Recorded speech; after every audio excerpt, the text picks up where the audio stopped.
ഇറാനിലെ വൈദ്യുത നിലയങ്ങളിൽ ഇസ്രായേൽ US ആക്രമണം. ഖുറം ഷെഹറിലെ വൈദ്യുത നിലയത്തിന്റെ പൈപ്പ് ലൈൻ തകർത്തതായി റിപ്പോർട്ട്.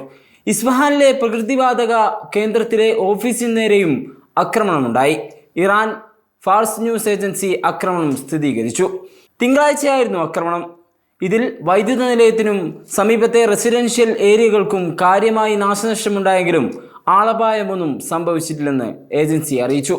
ഇസ്ഫഹാനിൽ കാവേ സ്ട്രീറ്റിലെ പ്രകൃതിവാതക അഡ്മിനിസ്ട്രേഷൻ കെട്ടിടവും ഗ്യാസ് പ്രഷർ ഡിറ്റക്ഷൻ സ്റ്റേഷനും തകർത്തു. നിലയത്തിന്റെ ചില ഭാഗങ്ങളും ചുറ്റുമുള്ള വീടുകളും തകർന്നു. ഇറാനിലെ ഗ്യാസ് വിതരണ ശൃംഖലയിലെ ഒരു കേന്ദ്രമാണ് ഇസ്ഫഹാൻ. പ്രധാന നഗരങ്ങളിലും വ്യാവസായിക മേഖലകളിലും ഇവിടെ നിന്നാണ് വിതരണം നടത്തുന്നത്. ഖുറം ഷെഹർ വൈദ്യുതി ഉൽപാദന സംവിധാനത്തിന്റെ ഭാഗമാണിത്. കഴിഞ്ഞ ദിവസം ഇറാനുമായുള്ള ചർച്ചകൾ ഫലപ്രദമായിരുന്നുവെന്ന് വ്യക്തമാക്കിയ ഡൊണാൾഡ് ട്രംപ് ഇറാന്റെ പവർ പ്ലാന്റുകൾക്കും ഊർജ്ജ കേന്ദ്രങ്ങൾക്കും നേരെയുള്ള സൈനികാക്രമണങ്ങൾ 5 ദിവസത്തേക്ക് മാറ്റിവെക്കാൻ നിർദ്ദേശം നൽകിയതായി അറിയിച്ചിരുന്നു. ഈ പ്രഖ്യാപനം വന്ന് മിനിറ്റുകൾക്കകമാണ് തെഹ്റാനിലുടനീളം സൈനികാടിസ്ഥാന സൗകര്യങ്ങൾ ലക്ഷ്യമാക്കി പുതിയ ആക്രമണം ആരംഭിച്ചതായി IDF പ്രഖ്യാപിച്ചത്. അതേസമയം ട്രംപിന്റെ അവകാശവാദങ്ങൾ ഇറാൻ നിഷേധിച്ചു.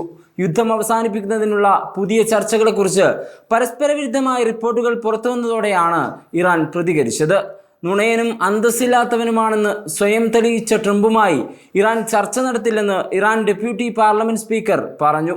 ഇസ്ലാമിക് റിപ്പബ്ലിക് ഓഫ് ഇറാൻ ജനങ്ങളുടെ പിന്തുണയോടെ അവരുടെ സൈനിക ശേഷിയിൽ ഉറച്ചു നിൽക്കുന്നു. ട്രംപ് സത്യം പറയുന്നുണ്ടെങ്കിൽ താൻ ആരുമായി ചർച്ച നടത്തിയെന്ന് അദ്ദേഹം പ്രഖ്യാപിക്കണം, അലി നിക്സാദ് പറഞ്ഞതായി ഫാർസ് വാർത്താ ഏജൻസി റിപ്പോർട്ട് ചെയ്തു. അതേസമയം ഇറാനിൽ നിന്ന് കൂടുതൽ മിസൈലുകൾ വിക്ഷേപിച്ചതായി ഇസ്രായേൽ സൈന്യം അറിയിച്ചു. ആക്രമണം തടയാൻ വ്യോമ പ്രതിരോധ സംവിധാനങ്ങൾ പ്രവർത്തിക്കുന്നുണ്ടെന്ന് സൈന്യം പ്രസ്താവനയിൽ വ്യക്തമാക്കി.